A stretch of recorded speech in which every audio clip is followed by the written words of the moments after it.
Vamos a comenzar hoy la segunda parte de nuestro curso de Historia del Pueblo Judío y vamos a entrar en lo que se suele llamar la Edad Media. Es decir, hemos visto la época bíblica, la época del Segundo Templo y vamos a entrar, como decía, lo que se llama el periodo de la Edad Media. Y varias aclaraciones con respecto a cuestiones cronológicas y cuestiones también de temas. Estamos tomando en cuenta que más de una vez cabe la posibilidad que utilice términos en hebreo y luego voy a intentar traducirlos al español. Y a lo que es muy importante cuando trabajemos en Edad Media, que tomando en cuenta que los judíos van a estar viviendo en muchísimos lugares, vamos a tener aquí muchas veces que ver qué ocurre a nivel paralelo y en cuestiones también cronológicas. Cuando nosotros hablamos de la Edad Media, tenemos que tomar en cuenta que el término es un término que nació en Italia del Renacimiento. Es decir, en el siglo XV, 1400 y tantos, determinados pensadores italianos, mirando el pasado, decidieron inventar el término en latín, ¿sí? Medium aevum, es decir, Edad Media. Queriendo decir que desde la antigüedad clásica, de la época de Grecia y Roma, hasta nuestros días hubo un periodo aproximadamente de 1000 años en los que casi, desde su perspectiva, no hubieron grandes cambios. Evidentemente el término pasó toda una serie de cambios, sobre todo en el siglo XVIII, en la época que se llama el iluminismo europeo. El término Edad Media, que ya era despectivo, va a tener también una connotación de época oscura, una época de oscurantismo. Pero los que trabajamos en Edad Media muchas veces consideramos que esto es, por decir así, un error, una cuestión netamente subjetiva, una cuestión de enjuiciamiento. Entendiendo que en la Edad Media, como en todas otras épocas de la historia, han tenido, por decir así, eventos de gran desarrollo y otros eventos netamente oscuros. Sea como sea, cuando hablamos de historia del pueblo judío en la Edad Media, estamos hablando de la historia de los judíos más o menos desde el siglo IV a VII de la Era Común, ya vamos a explicar por qué, hasta aproximadamente fin del siglo XV, principios del siglo XVI. En otras palabras, más o menos hasta el año 1500. En otras palabras, nosotros vamos a tratar de hablar acá de aproximadamente 1000 años de historia del pueblo judío. La historia de un pueblo que va a ser una historia netamente anormal, una historia no normal, y vamos a entrar a definirlo por qué. ¿Por qué no va a ser una historia normal? Porque una de las características básicas es que vamos a hablar de un grupo minoritario que va a estar viviendo en diversas zonas, con diversos idiomas, pero van a tener características similares. Por ejemplo, la añoranza constante al retorno a su patria. Es decir, el judío de que vamos a hablar, que va a estar viviendo en Babilonia, actual Irak, el judío que va a estar viviendo en lo que se va a llamar Sfarad o Portugal, es decir, España o Portugal, el judío que va a vivir en Polonia, el judío que va a vivir en Marruecos, va a tener como una de sus características que su mente, sus deseos, sus rezos están puestos en otro lugar, y ese lugar se va a llamar la tierra de Israel. Por eso decíamos que estamos hablando de una historia anormal, una historia de un grupo que no tiene su soberanía en el territorio. Pienso, y esto tenemos que tenerlo, lo voy a repetir varias veces, que en determinada medida la historia de los judíos se puede comparar con la historia de los armenios, es decir, un grupo que tiene relación entre patria, etnia y religión, y a veces incluso con la historia de los gitanos. Pero la comparación siempre es importante para ver cuáles son los puntos en común y cuáles son los puntos distintos. Haciendo estas aclaraciones, vamos a tratar de ver cuáles son los fenómenos que tenemos aquí, los que vamos a entrar. ¿Cuándo comenzaría la Edad Media? ¿Y por qué los judíos, vamos a hablar específicamente de los judíos ahora en la Edad Media? Hay quienes consideran que la Edad Media comienza en el siglo IV, es decir, 300 y tanto, cuando el mundo romano, como vemos aquí en el mapa, es ese mundo romano que va más o menos de lo que hoy sería Portugal, España y Marruecos en Occidente hasta la zona de la costa de lo que sería hoy Siria, Líbano, Israel. Ese mundo romano en el siglo IV empieza a aceptar el cristianismo. Es decir, el cristianismo, que era una religión perseguida y prohibida, pasa a ser una religión permitida, tolerada, y luego va a ser religión oficial. Es decir, el mundo conceptual, el mundo jurídico del que vamos a hablar, va a dejar paulatinamente de ser un mundo pagano, un mundo idólatra, para ser un mundo cristiano. Y eso va a ser muy importante, porque los judíos van a vivir bajo el cristianismo y bajo el islam. Y el cristianismo va a intentar heredar dos mundos conceptuales, religiosos, filosóficos. Va a intentar tomar el lugar del mundo judío a nivel teológico y va a tomar el mundo político, organizativo, administrativo del mundo pagano. Es decir, va a ser la potencia. Esto va a empezar a partir del siglo IV. De eso vamos a hablar más adelante. Tomando en cuenta que en el año 313, lo que se llama el Edicto de Milán, que lo da un señor llamado Constantino el Grande, el cristianismo pasa a ser religión tolerada, va a ser religión permitida, no religión oficial. Pasando unos años más, en el año 380 o 381, con un señor llamado Teodosio I el Grande, fíjense, el grande pequeño, el grande lo dice el mundo cristiano, el cristianismo va a ser religión oficial. Y a partir de aquí, el cristianismo va a ser el que da contenido a todas las organizaciones. Es decir, empieza a haber un mundo cristiano.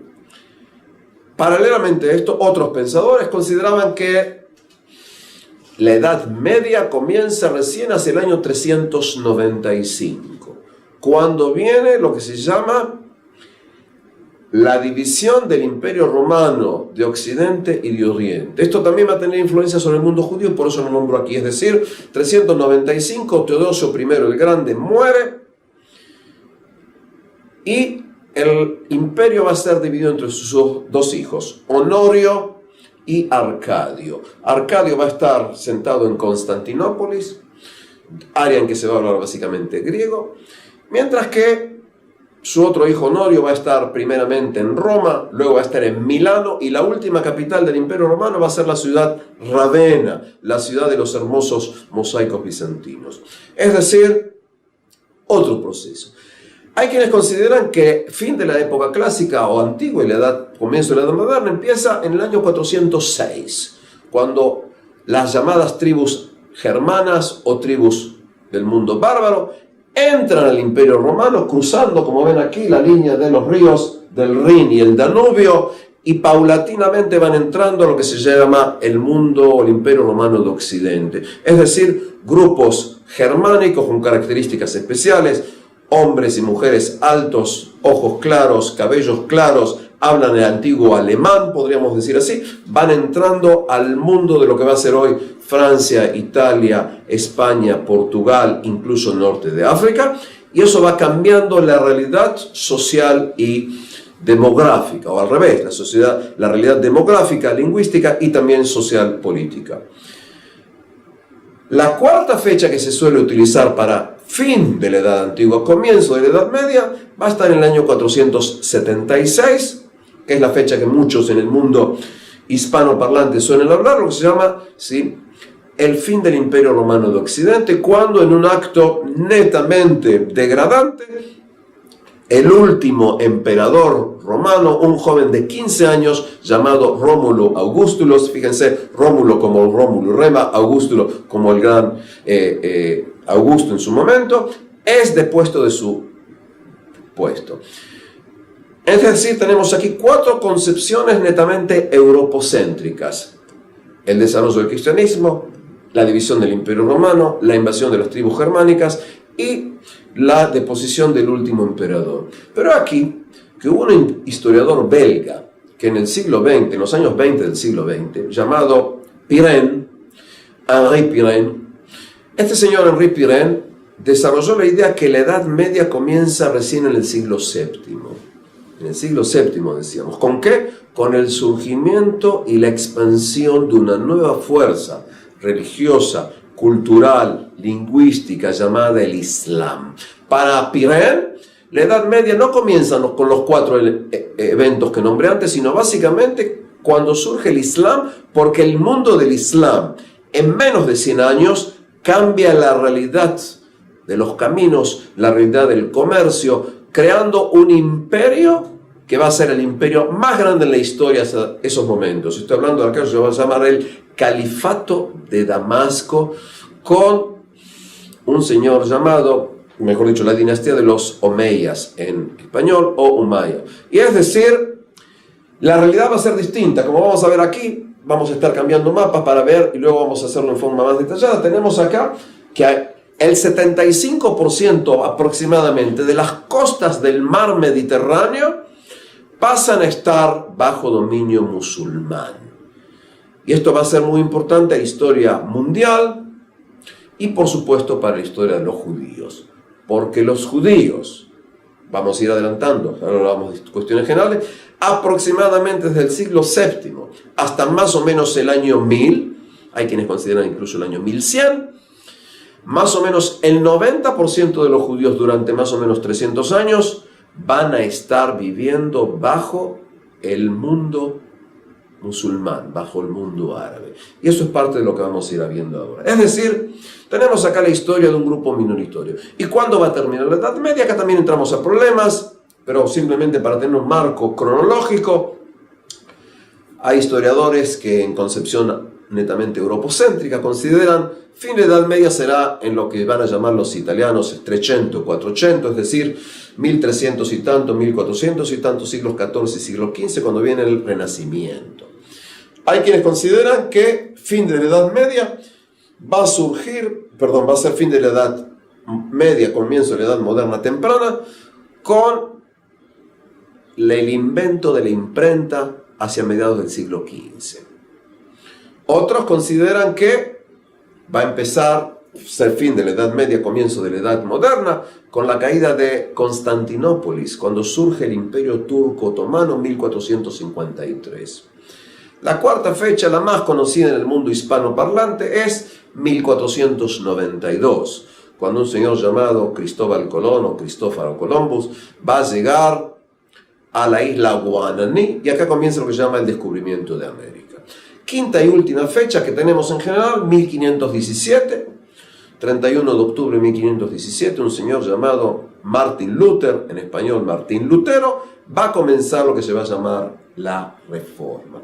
Explico que estamos acá hablando de una serie de eventos que no tienen relación con la historia judía en forma directa, pero que van a tener relación porque, y esto lo voy a decir varias veces, la historia de los judíos en la Edad Media, y podemos decir la historia de los judíos casi hasta el siglo XX, es la historia de un grupo minoritario. Es decir, si tuviera aquí un pizarrón, como suelo explicar, si tuviéramos aquí una pizarra haciendo un gran cuadrado, un pequeño cuadrado serían los judíos. Es decir, los judíos van a ser entre el 0% y algo, no cero absoluto, por supuesto, entre el 0.1 y el 0.2, hasta llegar en la Edad Media, quizás en algunos lugares ser más o menos el 5% de la población local. Es decir, tenemos que entender, para ver la historia de los judíos, qué ocurre con el grupo mayoritario y dentro de eso, qué ocurre con ese grupo que se van a llamar los judíos. Este punto para mí es muy, pero muy importante porque cuando hablemos nosotros de los judíos en la península ibérica, en Marruecos, en Yemen, en Bizancio, en Italia, en Polonia, en Alepo, en Damasco, en Roma, tenemos que entender siempre lo siguiente, y es que los judíos estaban influenciados por medio ambiente en dos dimensiones.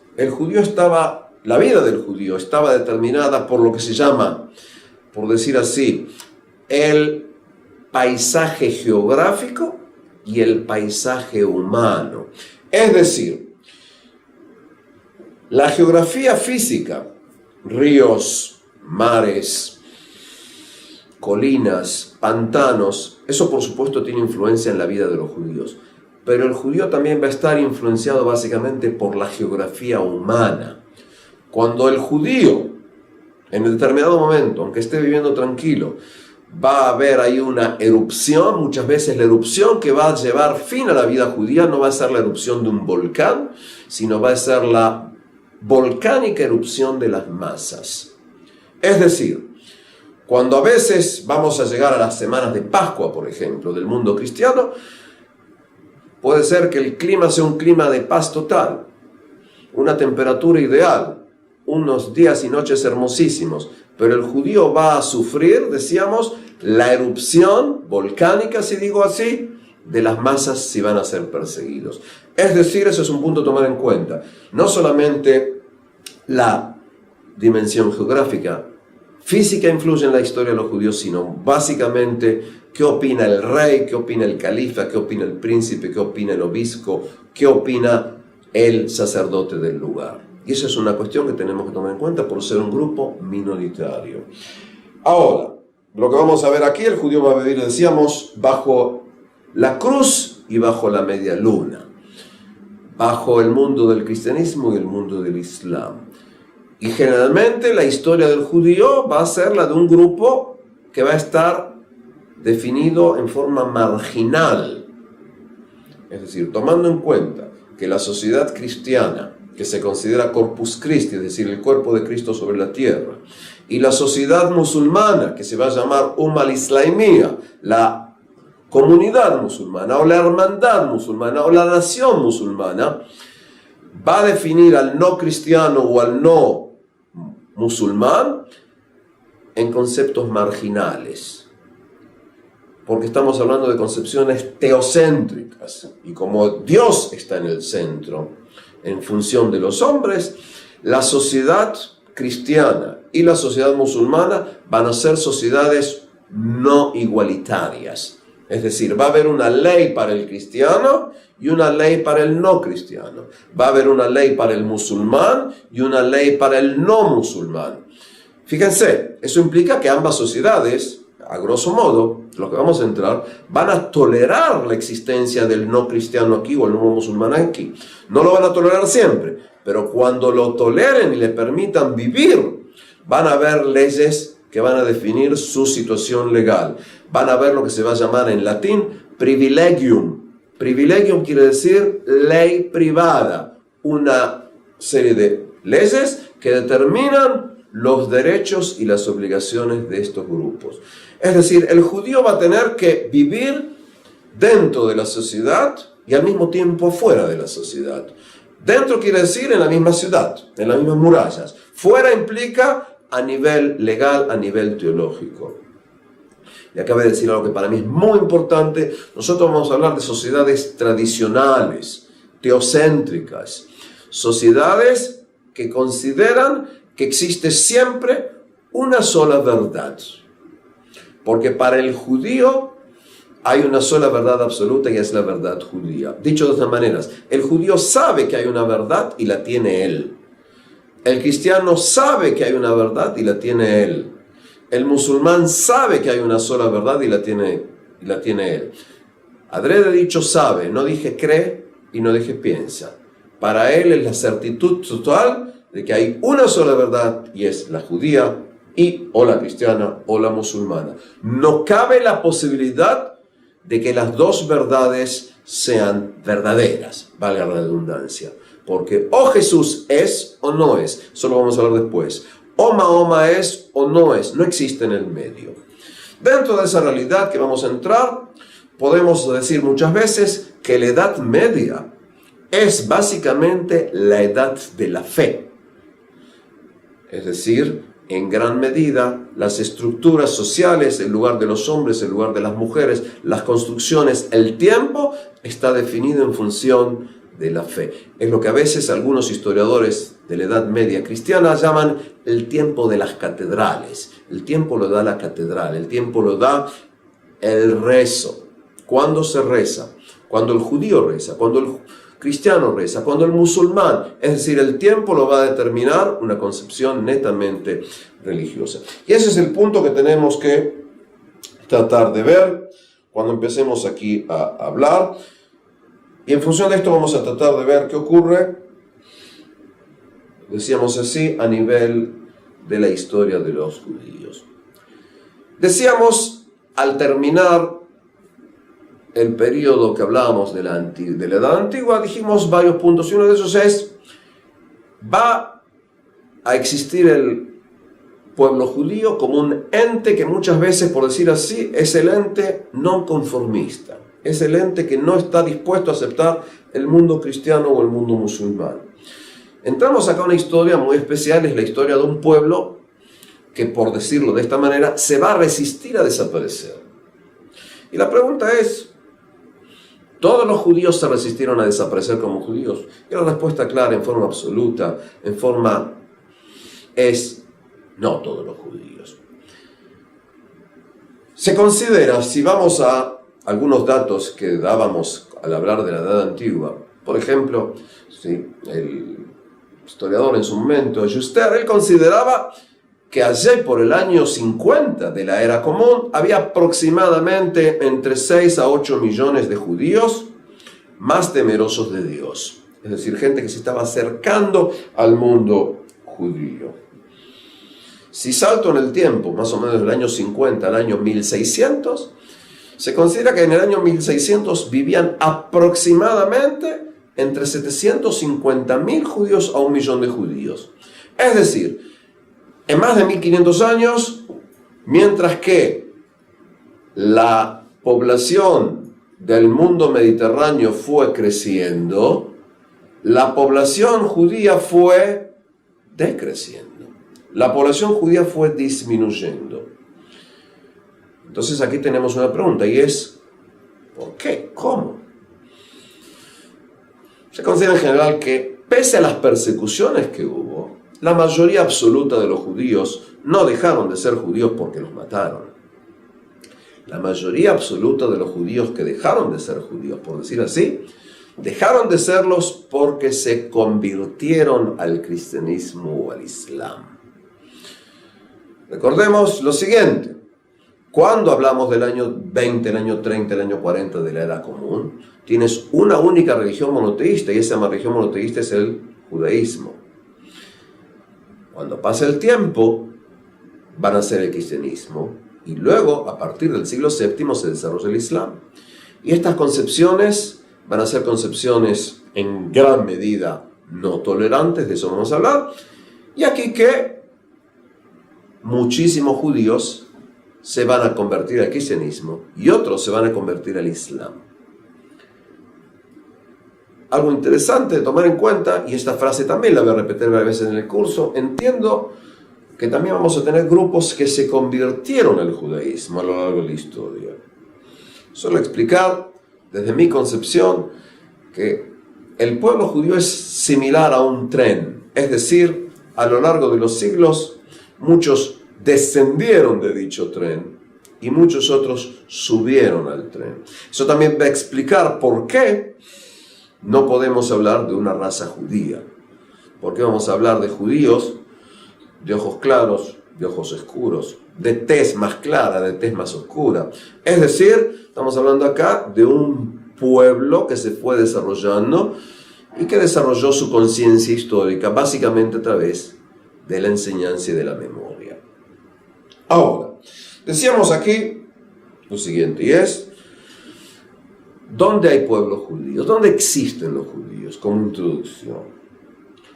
Consideramos, sabemos más o menos, se piensa que, si vamos viendo aquí el mapa, antes de la destrucción del templo, y esto lo hablábamos también hacia el final del encuentro anterior, se piensa que había aproximadamente 500 comunidades judías fuera de la tierra de Israel. Dije más o menos 500.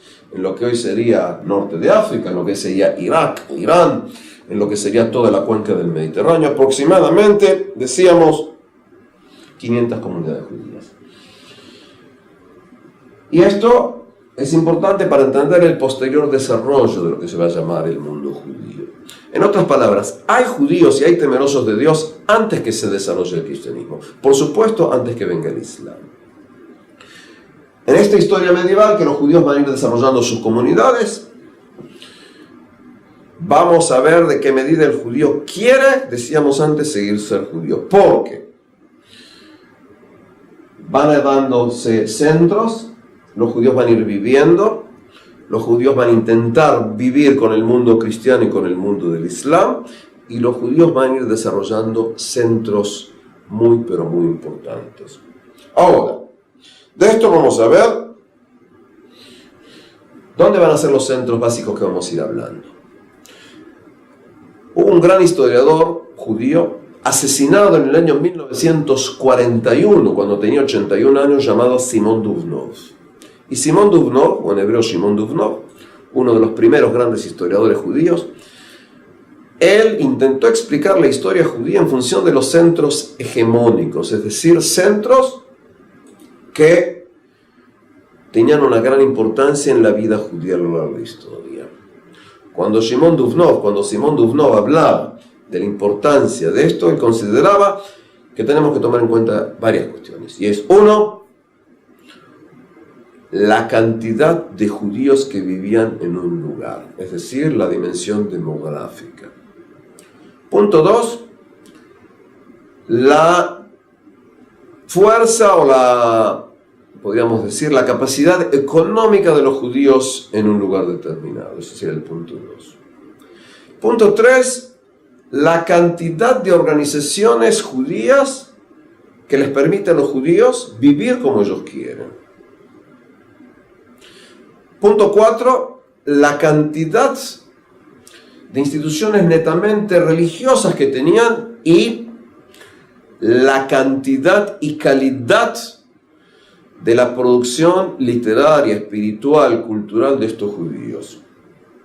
Y diríamos el punto 6, ¿en qué medida los judíos contemporáneos consideraban que dicho centro era el centro más importante, el centro hacia el cual estaban los ojos dirigidos? Dijimos más o menos 6 puntos. Entonces, según Duvnov, en la Edad Media, más o menos desde el año 500 al año 1000, a grosso modo, o 950, ¿cuál es el centro en que hay más población judía? En donde tienes más variedad de composiciones económicas, donde tienes más organizaciones judías en general, donde tienes una mayor lugares de instituciones que trabajan en creación judía, donde es el lugar en donde más se crean creaciones judías y al donde los ojos están puestos, se va a llamar en hebreo Babel, Babilonia. Más o menos desde el año 500 al año 950, el centro judío en la Edad Media más importante es la comunidad judía de Babilonia, lo que hoy sería aproximadamente Irak. Y a partir del siglo X, del año 950 aproximadamente, según nuevamente la concepción de Duvnov, el centro va a pasar de lo que era Babilonia, aquí de la zona de Bagdad, hacia la península ibérica, a lo que hoy es España y Portugal. Es decir, más o menos desde el año 930, 950 en adelante, el mundo que se va a llamar luego el mundo sefaradí, vamos a explicar el término, va a tener la prioridad hegemónica hasta la expulsión de los judíos hacia 1492. Es decir, cuando hablemos de Edad Media vamos a hablar de 2 centros importantes. Uno Babilonia, el otro es España. Y esos van a ser los puntos más importantes. Un lado va a ser una creación judía en zonas de habla árabe, luego va a ser árabe y luego, por decir así, también en español, castellano, cuidado con los términos, vamos a explicarlos luego. Esos son los 2 centros importantes. Algo más también, tomar en cuenta, como ocurre siempre. Cuando Shimon Duvnov, el gran historiador judío Shimon Duvnov, desarrolló esta idea, por supuesto que él sabía, y también lo escribe, que cuando existen los judíos en Babilonia, tienen judíos importantes en otros lugares. Cuando tú hablas de los judíos en España, vamos a hablar de Rashi, Rabbi Shlomo Yitzhaki, que no vive en España, que vive en Francia. Cuando hablamos de un señor llamado Maimónides, que sí, nació en Córdoba, pero va a vivir básicamente en Fustat, en el antiguo Cairo. Es decir, pero hablamos aquí de centros hegemónicos, en donde va a tener lugar la gran creación judía. Estamos hablando de todo esto a nivel introductorio del tema que vamos a ir viendo. Algo más que es interesante, durante la Edad Media, y no solo en la Edad Media, los judíos van a ir dando nombres hebreos a regiones geográficas. Y esto implica su postura al respecto. Por ejemplo, pese a que pasaron muchísimos siglos desde que no existe la Gran Babilonia, los judíos van a seguir hablando de Babel. Van a usar el término Babilonia para hablar de Irak, de lo que se llama Irak. A partir del siglo VIII, 700 y tanto, los judíos van a dejar de usar el término Hispania, escrito con H, como se va a escribir en forma latina, o Hispania o Hispania, y a ese lugar que implica toda la península ibérica, porque cuando digo Hispania en el siglo VIII es toda la península ibérica, no es lo que hoy es España y Portugal, los judíos van a empezar a usar la palabra Sefardad. ¿Por qué? Si van a tener paciencia voy a explicarlo cuando lleguemos a la clase pertinente. Los judíos van a entonces usar la palabra Sfarad en vez de usar la palabra Hispania. Y paralelamente a eso van a empezar a usar el término Tzarfat cuando hablen de Franconia, de Francia. Los judíos van a empezar en la Edad Media a utilizar el término Ashkenaz para hablar de las zonas de habla alemana. ¿Y quién es Ashkenaz? Ashkenaz es un bisnieto de Noé, de Noach. En el libro Génesis, capítulo 10, se habla de Noé, Yefet, Gomer y Ashkenaz. Los judíos van a empezar a usar el término Ashkenaz a partir del siglo IX, X, para hablar de las zonas de habla alemana. De ahí se va a todo el término Ashkenazim. Es decir, los judíos incluso durante más o menos 2 años van a usar a veces el término Canaán para hablar de Bohemia. Bohemia, parte de lo que es la República Checa. ¿Por qué? Porque la ciudad de Praga durante más o menos 200 años era centro europeo básico de compra y venta de esclavos. Y tomando en cuenta que Noé maldice a su nieto Canaán y le dice que él será esclavo, los judíos llaman esta zona Canaán. En otras palabras, los judíos durante la Edad Media van a ir dando nombres hebreos a zonas geográficas del mundo. Algo también muy interesante es, durante la Edad Media, los judíos van a ir adoptando y adaptando el idioma del lugar. Es decir, los judíos van a escribir en árabe utilizando letras hebreas. Así va a ir desarrollándose lo que se llama el idioma árabe judío. Los judíos a partir del siglo XI en adelante van a escribir alemán de esa época en letras hebreas y así van a hacer lo que se llama el idioma judeo-alemán o Yiddish.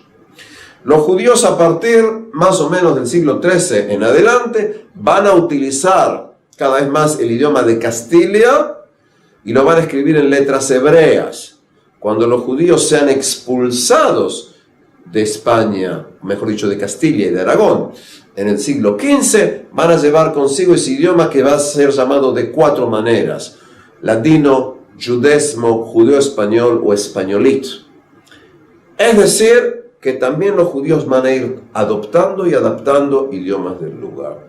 En otras palabras, vamos a ver aquí un grupo que está disperso, que está difuso y que va a intentar constantemente estar entre ellos unidos. Luego de esta más o menos grosa, por decir así, introducción, más o menos unos 20 y tantos minutos, porque más o menos media hora, vamos a entrar básicamente a uno de los primeros temas que nos interesa aquí, y es los judíos bajo el mundo cristiano, los judíos en la teología cristiana. Considero a nivel personal que cuando nosotros hablamos de la ley es, por decir así, la expresión jurídica de la concepción de mundo del legislador que determina las leyes. En otras palabras, para dar un ejemplo, si mi nombre es Volstead y yo vivo en Estados Unidos en 1919 y considero que consumo de bebidas alcohólicas es malo, voy a llevar voy a intentar que el Senado americano prohíba la fabricación, venta, compra y consumo de bebidas alcohólicas. Es decir, hago una ley en función de mi concepción del mundo. Si estoy contra el aborto, puedo llevar a que se prohíba el aborto. Lo mismo es válido cuando hablamos de leyes dentro del mundo judío, cristiano, musulmán. Y por eso decía que la ley es la manifestación jurídica de la concepción del mundo del legislador. Y cuando entremos a la legislación en el mundo cristiano, la ley tendrá características cristianas. Recordemos este punto. Similar va a ser cuando entremos a la relación entre teología y estatus legal en el mundo del Islam. Ahora bien, cuando hablamos, decíamos, del mundo cristiano, tenemos que hacernos varias preguntas. Y es, ¿cuál es la relación teológica del mundo cristiano con respecto a los judíos? Y aquí algo que voy a repetirlo varias veces, y es, tomemos en cuenta que no existe cristianismo sin judaísmo. Y este es un punto que vamos a ir explicando y voy a retomarlo más adelante. No existe cristianismo sin judaísmo. Desde la concepción teológica cristiana, tomando en cuenta lo que se llaman el texto del Nuevo Testamento, los judíos a nivel colectivo van a ser acusados de deicidio por la eternidad, lo que se va a llamar deicidium ad aeternum. Es decir, los judíos son condenados como deicidas por siempre jamás, para toda la historia. Cuando tomamos el relato del Nuevo Testamento, por ejemplo, si tomamos el Evangelio según Mateo, según San Mateo, capítulo 27, versículo 25, ¿sí? Los judíos van a decir, entre otras cosas, según dicho relato, sea su sangre sobre nosotros y sobre nuestros hijos. Sea su sangre sobre nuestra cabeza y sobre la de nuestros hijos. En otras palabras, cuando teóricamente Poncio Pilatos, el procurador romano, según el texto, quiere quizás liberar a Jesús, van a ser, según el texto, los judíos los que van a decir, sea su sangre sobre nosotros y sobre nuestros hijos. En otras palabras, los judíos toman la responsabilidad de dicho asesinato por siempre jamás. Y aquí, que desde el siglo I y hasta el siglo XX, en forma colectiva, el pueblo judío será considerado deicida, es decir, asesino de Dios.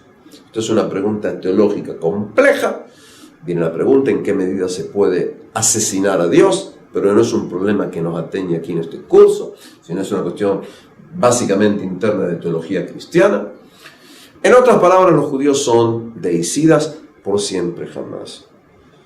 Dicho sea de paso, en 1965, luego que terminó la Segunda Guerra Mundial y por toda una serie de preguntas y procesos internos de la Iglesia Católica Apostólica Romana, se decidió en el Segundo Concilio Ecuménico que no se puede acusar a los judíos contemporáneos del asesinato de Dios. En otras palabras, esto explico porque hay un error muy difundido, sobre todo en el mundo judío, y es lo que hicieron, empezó con Juan 23 y terminó con Pablo VI, no fue anular la acusación de deicidio, sino decir que los judíos que viven hoy, en el siglo XX, en ese momento, no son ya responsables de la muerte de Jesús.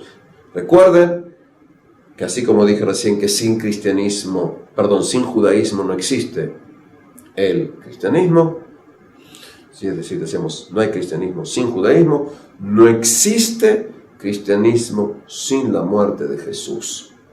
Y entonces viene la pregunta de quiénes son responsables. Es decir, no existe cristianismo sin la crucifixión de Jesús. En otras palabras, entramos acá a un proceso muy problemático en las relaciones cristiano-judías a lo largo de la historia. Ya al comienzo de la historia empieza a darse aquí una problemática, como decíamos, si son las relaciones entre cristianos y judíos. Y viene la pregunta, ¿Quiénes son los judíos? ¿Quiénes son los primeros cristianos? ¿Cómo se va a dar esta relación entre estos dos grupos? A nivel histórico, evidentemente que todos los primeros creyentes en Jesús, los primeros que creían que Jesús era el Cristo, era el Mesías, estamos hablando de judíos. Y por eso hablamos de personajes como Ser, ¿sí? Shimón, hijo de Yoná, que luego va a ser llamado Pedro, Saúl de Tarso, que luego se va a ser llamado Pablo, o es decir, San Pedro y San Pablo. Y aquí van a hablarse de caminos que van a ir divergiendo, se van a ir separando. Y aquí empieza a haber un choque entre estas concepciones. Y eso hablábamos también parte al terminar el curso de la época antigua. El choque entre los creyentes judíos y los creyentes cristianos va a ser un choque muy fuerte. Para los judíos, los que creen en Jesús son herejes. Y para los que creen en Jesús, los judíos van a ser, decíamos, deicidas. Y los textos van a ser textos muy, muy problemáticos. Va a haber aquí una disputa muy, muy seria entre estos dos grupos. Desde el comienzo empezaron a haber choques entre los grupos judíos que consideraban herejes a aquellos que creían en Jesús y los grupos que rechazaban, decíamos, a la creencia en Jesús, consideraban a los judíos como deicidas. Y aquí empezó una lucha que va a continuar a nivel teológico en controversias, en disputas a lo largo de los siglos. Pasando el tiempo, vamos a llegar al año 313. Y decíamos que en el año 313, en la época de Constantino, el cristianismo va a pasar a ser una religión legal, una religión permitida, lo que se va a llamar religio lícita.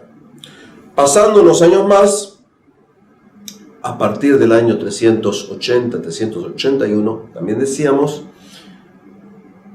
el cristianismo va a ser netamente religión oficial. Religión oficial implica que para ocupar cargos en el mundo cristiano debes ser cristiano. En el proceso que continúa en la época de Teodosio, hasta los años siguientes, 390, 391, Teodosio I va a destruir, cerrar o convertir los templos paganos en iglesias. En otras palabras, se va dando aquí un proceso de cristianización del Imperio Romano. Lo interesante es que, en definitiva, lo que va a ocurrir es que el cristianismo va a ser la religión oficial, el paganismo va a ser perseguido y prohibido, y la única religión tolerada bajo el mundo cristiano va a ser el judaísmo. Es decir, el judaísmo va a ser tolerado, y de eso vamos a seguir hablando más adelante. Pero lo que se va ocurriendo aquí va desarrollándose cada vez más y más y más la postura teológica del mundo cristiano hacia los judíos y el judaísmo. Es interesante entender que la cuestión teológica comienza muchos años antes de que el cristianismo está permitido.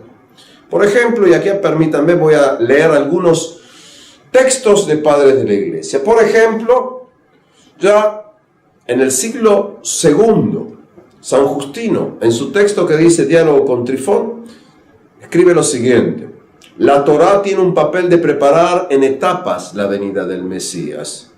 Los judíos sufren y son castigados por el asesinato de Jesús. Es decir, está hablando también de la destrucción del templo. Está hablando también de cómo fue reprimida la rebelión de Bar Kokhba. San Hipólito, que vive fin del siglo II, principio del siglo III. Parece ser que murió alrededor del año 236. En su libro llamado Demonstratio Adversus Iudaeos, dice más o menos lo siguiente: los judíos serán esclavos por la eternidad. Su sufrimiento empezó con la crucifixión por haber asesinado al Hijo de Dios. San Eusebio de Cesarea, que murió por el año 339, es decir, muere pocos años después de que el cristianismo pasa a ser religión permitida, dice lo siguiente: los hebreos son los primitivos cristianos. aún antes de existir el cristianismo en el mundo, y los judíos eran un pueblo inferior que necesitaba a lo largo de toda la historia las leyes de Moisés. Es decir, San Eusebio de Cesarea es uno de los primeros padres de la iglesia que hace diferenciación entre los términos hebreos y judíos. Los hebreos serían un pequeño grupo selecto dentro de los judíos que tienes ahí. San Gregorio Niconos, que murió hacia el año 395, vive todo en el siglo IV, cuando el cristianismo ya es religión permitida, la religión oficial. En sus escritos escribe así de los judíos: asesinos de Dios, asesinos de los profetas, enemigos de Dios, abominados de Dios, enemigos de la piedad, enemigos de la fe de sus padres, defensores de Satanás, raza de víboras, embaucadores, burladores, hombres de oscuros pensamientos, comunidad de Satanás, pecadores, perversos, enemigos de la misericordia. San Jerónimo que va a vivir más de 30 años en Belén y va a traducir la Biblia al latín, lo que se va a llamar la Vulgata, y aprendió hebreo básicamente de rabinos y de sabios judíos. San Jerónimo, que va a morir hacia el año 420, va a escribir sobre los judíos: víboras, enemigos de los hombres, su verdadera imagen es la de Judas Iscariote, sus rezos y cantares son como los rebuznos de los asnos, los judíos maldicen a Jesús en sus sinagogas. Lo que estoy trayendo aquí son textos extraídos de los libros de los padres de la iglesia. Y recordemos, cuando hablamos de padres de la iglesia, estamos hablando de cristianos que la iglesia los definió como santos y cuyos textos, que fueron escritos aproximadamente hasta principios del siglo VII, van a ser parte de la patrística de los escritos de los padres de la iglesia. Es decir, todos los que acabo de nombrar, y hay una lista mucho mayor, vamos a hablar también luego de San Juan Crisóstomo, vamos a hablar de San Agustín, son individuos considerados santos por la iglesia, son individuos que en el diálogo su postura es netamente violenta, es decir, es un diálogo polémico, es un diálogo, podríamos decir, de insulto. Explico esto porque, desde el punto de vista histórico, las relaciones entre cristianos y judíos hasta el siglo XX en general han sido relaciones muy álgidas, muy problemáticas. Y esto es importante también cuando en el siglo XX y siglo XXI queremos verdaderamente un diálogo entre individuos de diversas confesiones. Es decir, entiendo que la cuestión no es borrar o hacer desaparecer el pasado, sino reconocer el pasado, en función de eso, tratar de desarrollar un diálogo. Explico esto, sobre todo esta última frase que va más allá de un análisis histórico, simplemente entender que esa ha sido lo que se llaman los textos a lo largo de la historia. Voy a agregar algo más, porque lo que vamos a seguir explicando también es problemático, y es: todos los historiadores que trabajan sobre lo que se llama el tema del antisemitismo, sin excepción, están de acuerdo en que fueron las iglesias cristianas, en plural, las que llevaron el odio a los judíos a todos los rincones de la tierra. Incluso historiadores como el historiador estadounidense Edward Flannery, cuyos libros están traducidos al español, que él era, además de ser historiador, es sacerdote católico. El pastor anglicano, es decir, de la iglesia anglicana, historiador, James Parkes, autor de los libros de The Conflict of the Church and the Synagogue, es decir, el conflicto de la sinagoga y la iglesia, y luego sus libros que se llaman El judío en la edad medieval, The Jew in the Medieval World. Ellos consideran que fueron las iglesias cristianas las que llevaron a todos los rincones de la tierra el odio a los judíos, incluso en lugares en los que nunca hubo judíos. Tenemos acá un problema muy difícil, pero pienso que tenemos que enfrentarlo. Y aquí que, decíamos, tienes aquí padres de la iglesia que van desarrollando sus concepciones, y en el siglo IV y en parte del siglo V, es decir, más o menos desde el año 354 hasta el año 430, actúa aquí un señor llamado Agustín o San Agustín. Agustín de Hipona, una ciudad en el norte de África, en lo que hoy sería Argelia. Recordemos que todo el norte africano, hasta el siglo VII, era, desde el punto de vista oficial, un mundo cristiano. Es decir, a veces la gente le resulta difícil entender, pero es decir, en lo que hoy es Marruecos, Argelia, Libia, Egipto, la población no era musulmana porque todavía no había Islam. Esto que quizás parece simplemente tomarlo en cuenta porque cuesta muchas veces entender esta cuestión. Agustín o San Agustín de Hippo es el individuo que en general va a dar lo que se suele llamar la forma definitiva a la concepción teológica del mundo cristiano hacia los judíos, con pequeños cambios hasta casi el día de hoy. Es decir, Agustín o San Agustín, el gran pensador del siglo IV, principio del siglo V, va a determinar la relación del mundo cristiano hacia los judíos y el judaísmo. Agustín o San Agustín, decíamos, es un individuo que escribió más de 230 trabajos. Agustín es el individuo que va a definir, entre otras cosas, la postura futura hacia Roma en su famoso libro La ciudad de Dios, de Civitatis Dei. Agustín va a determinar el camino hacia el cristianismo a través de su libro llamado Confesiones, considerado muchas veces como la primera autobiografía psicológica en la historia del mundo.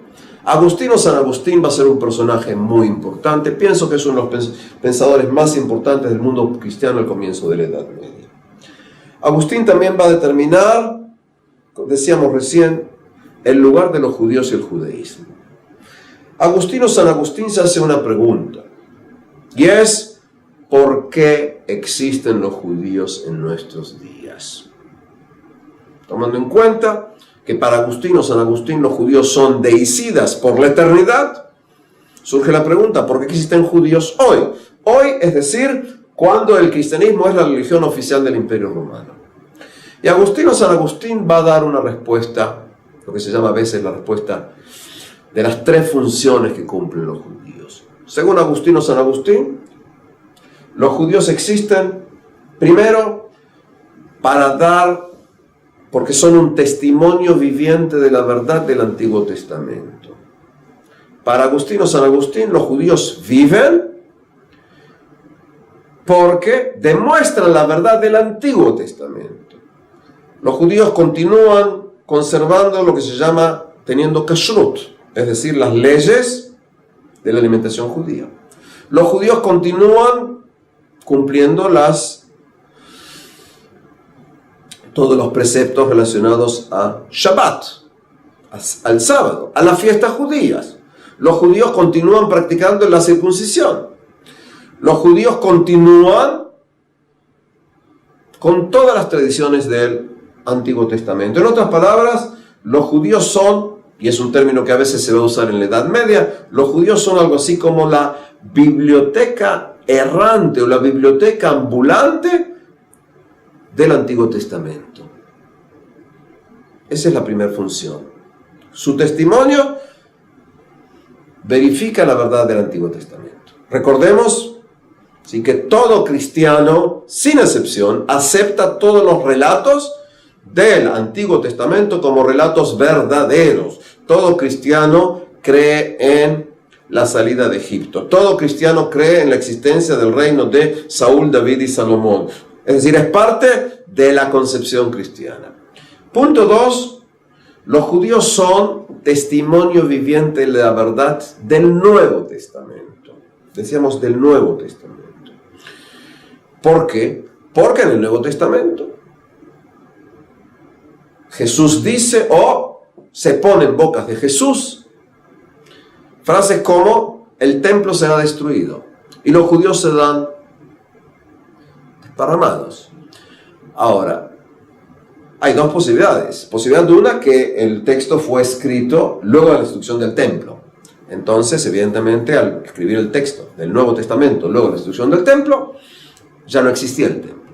Posibilidad 2, Jesús verdaderamente dijo esto, y tomando en cuenta que luego vino la destrucción del templo, se utiliza esto como un elemento para explicar: eso es lo que ocurrió. De todos modos, los judíos no tienen templo, los judíos son castigados. ¿Y por qué son castigados? Como van a decir parte de los padres de la iglesia, por haber crucificado a Jesús. Porque el hecho de que Poncio Pilatos es el que da la orden es un detalle, digamos, secundario en la educación de más o menos 2000 años. Y aquí que, según esto decíamos entonces, Agustín considera que los judíos son testimonios de la verdad del Nuevo Testamento. Pero eso no es todo. De la concepción agustiniana, los judíos tienen un papel, tienen un rol cuando lleguemos al fin de los días. Cuando se llegue al fin de los días, cuando se llegue al fin de la historia humana para entrar en la historia divina, todos los pueblos reconocerán la verdad cristiana. Todos. Y los judíos serán los últimos en reconocer la verdad cristiana. Los judíos serán los últimos en que saldrán de la verdad, saldrán de la mentira judía a la verdad cristiana, de la oscuridad judía a la luz cristiana, abandonarán el judaísmo y recibirán el cristianismo. Y de esa manera se terminará la historia esta. Agustín también explica que, tomando en cuenta que los judíos tienen estas tres funciones, está prohibida desde el punto de vista teológico la conversión forzosa de judíos y está prohibida la matanza de judíos. Estoy hablando a nivel teológico. Dicho sea de paso, no solamente está prohibida la conversión forzosa de judíos, desde el punto de vista teológico cristiano, toda conversión forzosa está prohibida. No entro a las preguntas históricas, qué ocurrió en el mundo americano, qué ocurrió en el mundo africano, en todo tipo de lugar, y qué ocurrió con los judíos. Pero desde el punto de vista teológico, hay que acercar al no cristiano al cristianismo a través del ejemplo, la palabra, el amor. Ese es a nivel teológico. Lo que ocurrió en la praxis, de eso vamos a hablar más adelante. En otras palabras, está prohibido matar judíos, está prohibido convertir a los judíos. Por ejemplo, Agustín da una explicación, da exégesis a lo que tienes en el libro de Salmos o Salterios, capítulo 59, versículo 12. En algunas traducciones al español, en vez de ser el capítulo 59, puede ser el capítulo 58 o el capítulo 59-60. Y a veces, en vez de ser el versículo 12, puede ser el versículo 11. En hebreo dice, Al tehargam pen ishkehu ami aniemu becheileja vahoridemu. En otras palabras, no los mates para que no olvide mi pueblo, dispérsalos y humíllalos. Esa es la traducción más exacta al español moderno. Digo porque tienes todo tipo de traducciones, a veces más suaves. La intervención agustiniana es, no los mates a los judíos, para que no olvide mi pueblo, los cristianos. Dispérsalos, es decir, expúlsalos de un lugar al otro y ponlos bien abajo. En otras palabras, el judío va a poder vivir, según la concepción agustiniana, debajo del cristiano, humillando al judío a lo largo de la historia. Y por eso la idea de esclavitud de judíos, etcétera, etcétera. Ahora bien, Agustín va a permitir entonces que los judíos vivan separados, humillados, en determinada medida siendo casi esclavos. Agustín, o San Agustín, va también a explicar cuál es la esencia cristiana y cuál es la esencia judía, en función de su interpretación. Yo antes nombré dos obras interesantes de Agustín, La ciudad de Dios y también Confesiones. Gran parte de lo que estoy explicando está en un texto llamado Tractatus Adversus Judaeus, es decir, Agustín escribió un libro que se llama específicamente Tratado contra los Judíos. Y es gran parte de lo que vemos está ahí. Pero además en exégesis bíblica.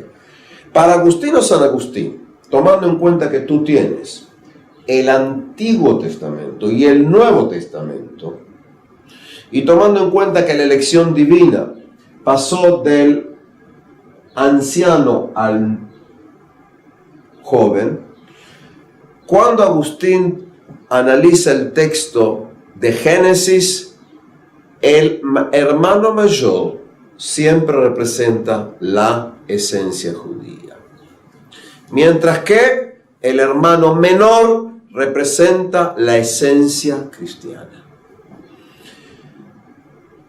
El primer ejemplo que tenemos de hermanos son Caín y Abel. Caín, el hermano mayor, es el hermano fratricida, es el hermano que asesina, es el hermano al que Dios le hace una marca en la frente y lo convierte en errante. Y entre otras cosas dice, no lo matarán a él. Él infundirá temor, pero no lo mataréis. En otras palabras, el asesino, el errante, el que no hay que matar, esa es la esencia judía. Mientras que Abel, el hermano menor, el amado por Dios, aquel cuya ofrenda fue aceptada por Dios desde el principio, aquel cuya sangre grita desde la tierra, esa es la esencia cristiana según Agustín. En otras palabras, el fratricida y el asesinado. Continúa el tiempo y tenemos aquí a otros dos hermanos, Ismael e Isaac. Ismael, el hijo de la sierva, el hijo de Hagar, el hijo mayor, aquel sobre el cual la Biblia dice, y todo tiene en sus manos y sus manos están todo, en otras palabras, es de esencia ladrón. Ismael, que luego va a ser expulsado junto con su madre a la zona del desierto, esa es la esencia judía. El ladrón, el expulsado. Mientras que Isaac, el hijo de la señora, el hijo de Sara, va a ser el hijo amado, va a ser el hijo preferido, va a ser el hijo que casi fue ofrendado por Abraham a Dios, y de esta manera prefigurando el verdadero sacrificio que será el sacrificio de Jesús. Esa es la esencia cristiana. Continuamos con el relato. Lea y Rachel. Lea quiere decir cansada, la de los ojos cansados. Lea es la hermana mayor. Lea es la hermana que va a ser introducida en la noche en la carpa para tener relación la noche nupcial con Jacobo, pero Jacobo se quería casar con Rachel. Lea está en silencio. En otras palabras, Lea va a cometer un acto de engaño. Lea va a implicar la propiedad judía, la calidad judía, la esencia judía de la traición. Mientras que Rachel quiere decir oveja, la hermosa, la amada, la querida, ella es el símbolo de la iglesia. Y por eso va a ser considerada el ejemplo de la mater ecclesia, la madre iglesia. Y tomando las frases de Jeremías, de Irmiao, que dice, Rachel me bakat banea, y Raquel llora por sus hijos. La interpretación va a ser que Raquel va a llorar por los protomártires, niños que mata Herodes, y por los mártires cristianos. Siguiendo con esto, tenemos, fíjense la línea, tenemos Caín, Ismael, Lea, de un lado judío. Vamos a entrar a Esaú y Jacobo. Esaú, que también se va a llamar Edom, es el hermano mayor. Es el hermano que va a vender, decíamos, la primogenitura por un plato de lentejas. Jacobo va a aceptarlo esto. Es decir, desde la concepción cristiana, Esaú prefiere lo material a lo espiritual y por eso vende la herencia.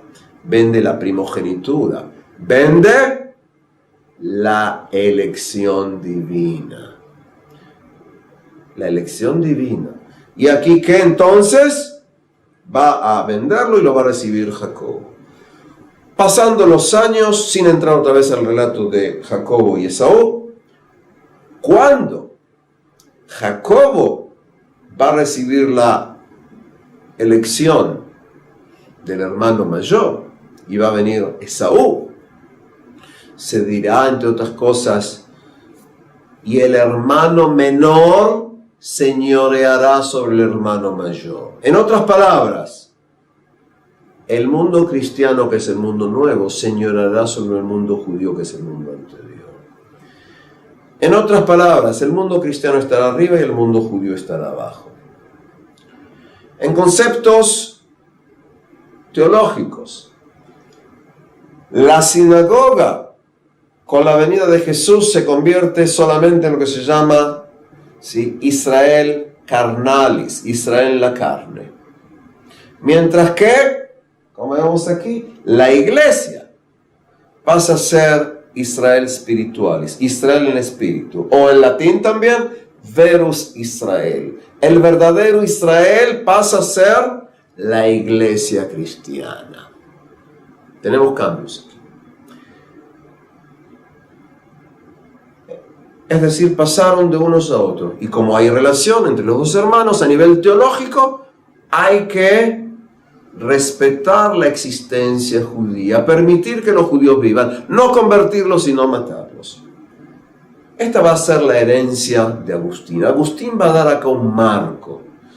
La elección divina pasa de la sinagoga a la iglesia, de los judíos a los cristianos. Pero hay algo más que eso.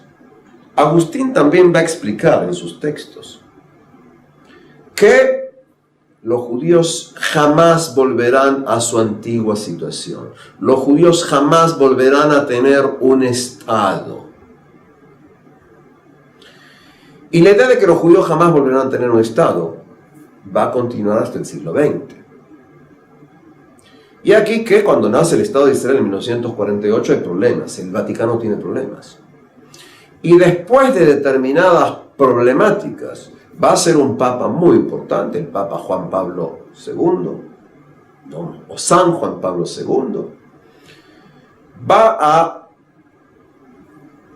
tener relaciones muy importantes con el Estado de Israel. Entiendo que la postura de Juan Pablo II ha sido una de las cosas más fascinantes que ocurrió en las relaciones judeo-cristianas o cristianos-judíos en el siglo XX. Pero hay una cuestión muy importante, y es San Juan Pablo II, con su cariño, con su postura de apertura, también era papa. Esto implica dos cosas. Uno, hay un reconocimiento del Estado de Israel similar al reconocimiento de grupos ultraortodoxos judíos no sionistas al Estado de Israel. Es decir, desde la concepción del papado, el Estado de Israel no es exactamente un Estado judío. Esto es problemático, lo estoy explicando ahora, porque en el Estado de Israel no existe el tercer templo, en el Estado de Israel no se rige según la halajá, es decir, es un Estado más, llamémoslo así, sionista que judío. Es decir, hay relaciones entre el Estado de Israel y el Vaticano, pero hay cuestiones teológicas. Puede haber otro punto más que es problemático. Los judíos, según la concepción agustiniana, son lo que se llaman los hermanos mayores. No los hermanos primogénitos, hermano mayor. Cuando el Papa Juan Pablo II, por primera vez en la historia, fue el primer Papa en la historia que visitó una sinagoga, y lo hizo visitando la sinagoga mayor en Roma, su famoso discurso lo abrió con 3 palabras en italiano, y dijo, nostri fratelli maggiori. Dijo nuestros hermanos mayores. No dijo nuestros hermanos queridos, no dijo nuestros hermanos primogénitos, usó exactamente la fórmula agustiniana. Si implicó acá una cuestión teológica o no, no soy quien para juzgarlo, pero es elemento que se debe tomar en cuenta. Es decir, San Agustín, sigue continuando hasta el día de hoy. y que entendamos algo muy importante. Decíamos hay un marco que permite el diálogo, permite la existencia judía. Porque cuando hablemos del Papa Gregorio I, el Mayor, él va a adaptar y adoptar la postura agostiniana. Un punto más importante, con esto tratando de terminar este primer encuentro, y es en 31 de octubre de 1517, un señor llamado Martín Lutero comienza su reforma. Martín Lutero pertenecía a la orden de los agustinos, y los monjes que pertenecen a la orden de los agustinos conocen perfectamente la concepción agustiniana. Y esto va a llevarnos a preguntas cuando hablemos de Martín Lutero y su relación con respecto a los judíos. Porque los individuos mueren, pero las ideas continúan. Y con esto continuaremos la próxima clase.